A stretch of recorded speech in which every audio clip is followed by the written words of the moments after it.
Hi అండి, నమస్తే. Welcome back to Raji cooks. ఈరోజు మన రెసిపీ బిస్కెట్స్. ఓవెన్ లేకుండా, మైదా లేకుండా, అలాగే పంచదార కూడా లేకుండా ఎంతో టేస్టీగా ఉండే ఈ బిస్కెట్స్ని ఇంట్లో ఉండే వాటితోటి చాలా సింపుల్గా చేసుకోవచ్చు.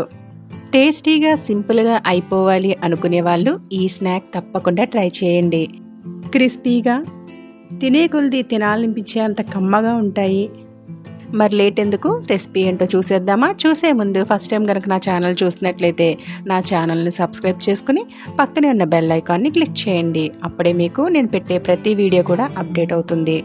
మనం ఇక్కడ షుగర్ వాడకుండా బిస్కెట్స్ చేస్తున్నాం కాబట్టి బెల్లం తురుముని 1 కప్పు వరకు తీసుకోండి. 1 కప్పు బెల్లానికి 1 కప్పు వరకు వాటర్ వేసుకుని స్టవ్ని లో టు మీడియం ఫ్లేమ్ పెట్టుకుంటూ పూర్తిగా కరిగేంత వరకు కరిగించుకోవాలి. ఇలా కరిగితే సరిపోతుంది. దీన్ని స్టవ్ ఆఫ్ చేసి పూర్తిగా చల్లారిద్దాం.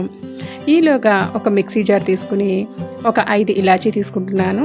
మనం ఇలా తక్కువ ఇలాచీ పౌడర్ చేసుకున్నప్పుడు సరిగ్గా నలగదు కాబట్టి దీంట్లో ఒక 2 స్పూన్ల వరకు షుగర్ని యాడ్ చేసుకుని ఫైన్ పౌడర్గా చేసుకోవాలి. ఇలా అయితే మనకి ఈజీగా ఇలాచీ అనేది పౌడర్ కింద అవుతుంది. సో దీన్ని కూడా పక్కకు పెట్టుకుందాం. కలుపుకోవడానికి వీలుగా ఉండేలా ఒక గిన్నె తీసుకుని ఇందులోకి ఒక 3 కప్పుల వరకు గోధుమ పిండిని వేసుకోండి. కప్పుకి 1/2 కప్పు చొప్పున 3/4 కప్పు వరకు ఉప్మా రవ్వను వేసుకోండి. రవ్వ తీసుకోవడం వల్ల మనకి బిస్కెట్స్ అనేవి చాలా క్రంచీగా వస్తాయి. అలాగే ఇక్కడ 2 నుండి 3 స్పూన్ల వరకు నెయ్యిని వేసుకుంటున్నాను. నెయ్యికి బదులు నూనె యాడ్ చేసినట్లయితే కాస్త వేడి చేసి వేసుకోవాలి. ఈ నెయ్యిలో ఈ పిండంతా కూడా బాగా కలిసేటట్లుగా మనం వేళ్లతో రబ్ చేస్తూ బాగా కలుపుకోవాలి. పిండంతా కూడా ఈ నెయ్యి పట్టేలా బాగా కలపాలి.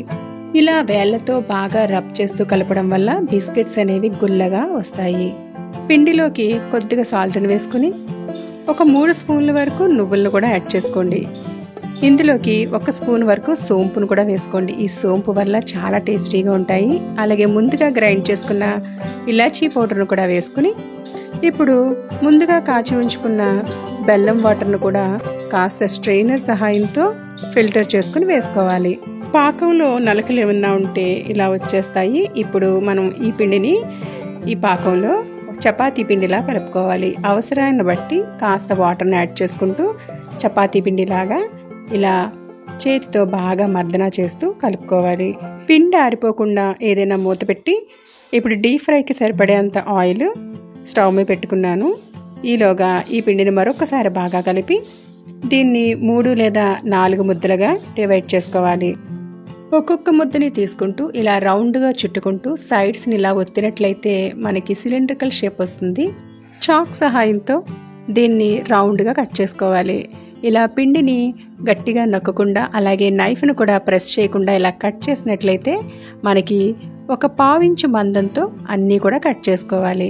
మీరు కావాలంటే ఇక్కడ క్రాస్గా కూడా కట్ చేసుకోవచ్చు. నేను ఇలా రౌండ్గా కట్ చేస్తున్నాను. ఇలాగే అన్నీ కట్ చేసుకుని ఒక ప్లేట్లోకి ముందుగా తీసి పెట్టుకుంటే ఒకేసారి వేయించుకోవచ్చు. ఆయిల్ని మీడియం ఫ్లేమ్ మీద లైట్గా వేడెక్కనివ్వాలి. మరీ హీట్ అవ్వకూడదండి. మనం బిస్కెట్స్ వేయగానే కలర్ మారిపోతాయి. సో లైట్గా వేడెక్కితే చాలు. అలాగే స్టవ్ని మీడియం టు లో ఫ్లేమ్లోనే అడ్జస్ట్ చేసుకుంటూ ఇవన్నీ కూడా వేసుకోవాలి. అలాగే స్పూన్ సహాయంతో వేయగానే కలపకుండా కొద్ది సమయం తర్వాత వీటిలన్నిటిని కూడా టర్న్ చేసుకుని మంచి కలర్ వచ్చేంత వరకు కూడా వేయించుకుని వీటిని తీసి పక్కకు పెట్టుకోవాలి. ఇలా వేడివేడిగా కాస్త సాఫ్ట్గానే ఉంటాయి. పూర్తిగా చల్లారాక ఇవి క్రిస్పీగా అవుతాయి. ఎంతో టేస్టీగా, చాలా సింపుల్గా ఇంట్లోనే చేసుకునే హోమ్ మేడ్ బిస్కెట్స్ రెడీ. చాలా సింపుల్గా ఉంది కదండి రెసిపీ. కాబట్టి మీరు కూడా ట్రై చేయండి. బయట నుంచి తెచ్చే బిస్కెట్స్ కన్నా మనం ఇంట్లో ఎలా చిన్నగా చేసి పెడుతూ ఉంటే వాళ్ళకి స్నాక్స్ అనేవి బయట అడగరు. అలాగే పూర్తిగా చల్లారాక ఎయిర్ టైట్ బాక్స్లో స్టోర్ చేసుకున్నట్లయితే మనకి చాలా డేస్ వరకు స్టోర్ అవుతాయి. మరి టీ టైంలో పెద్దవాళ్ళు కూడా తినచ్చండి, అంత కమ్మగా ఉంటాయి. మరి ఇంత టేస్టీగా ఉండే ఈ రెసిపీస్ మీరు తప్పకుండా ట్రై చేసి మీకు ఎలా వచ్చిందో నాకు కమెంట్ ద్వారా తెలపండి. ఈ రెసిపీ కనుక మీకు నచ్చినట్లయితే లైక్ చేయండి. అలాగే మీ ఫ్రెండ్స్కి, రిలేటివ్స్కి షేర్ చేయండి. మరిన్ని సింపుల్ అండ్ టేస్టీ రెసిపీస్ కోసం రాజీ కుక్స్ని సబ్స్క్రైబ్ చేసుకోండి. Thanks for watching.